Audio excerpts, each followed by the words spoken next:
I'm going to show you the technique on how to make colors that are blended together but also look really solid so you don't see a bunch of that white paper underneath, and it looks nice and smooth. You don't see any of those coloring lines. So I'm going to use these three colors. You are welcome to use any three colors that you would like. I would choose some that are similar to each other on the color wheel, like right next to each other, just so you can get an easier blend for doing this just for practice.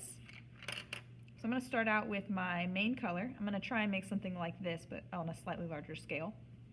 What I'm going to do is I like to make really like oval shapes, so like scumbling or circulism kind of motion here.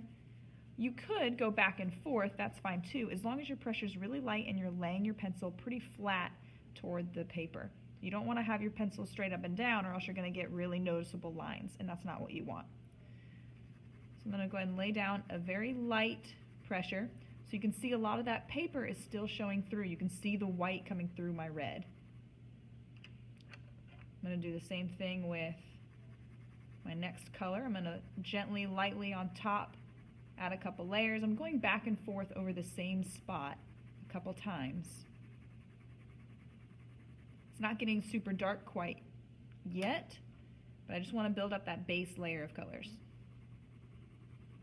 I'm going to go in with my pink, overlapping on top of my red a little bit, starting a new area that's just pink. Now I can start to add and build up those layers.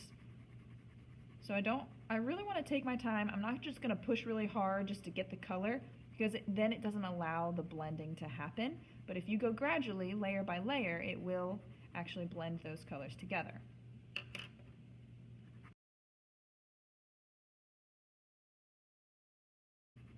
And you'll notice the more layers you add, it'll start to get a little bit shinier and almost like waxy. So colored pencils do have a little bit of like a waxy content in them. Which is why if you push really hard, it's not going to take blending very easily. It's going to take a little bit more work to blend that color in, and you can't build up as much as you can here. If you go with a more slow and light pressure, building up those layers, that's going to let you blend a lot more color, and it'll make it a lot more realistic and interesting. So that slow buildup of layers. That's the burnishing technique, because eventually you're getting to the point where it's getting really smooth and shiny, which is burnished. Get my pink on there a little bit here, blend that in some more. All right. So now we've got our burnished technique. You can either do it with a little bit like stretched out ovals or circles, or you can just go back and forth. It just kind of depends on what you prefer. I find that laying your pencil down pretty flat instead of straight up and down gives you a lot more of a spread out surface rather than noticeable lines.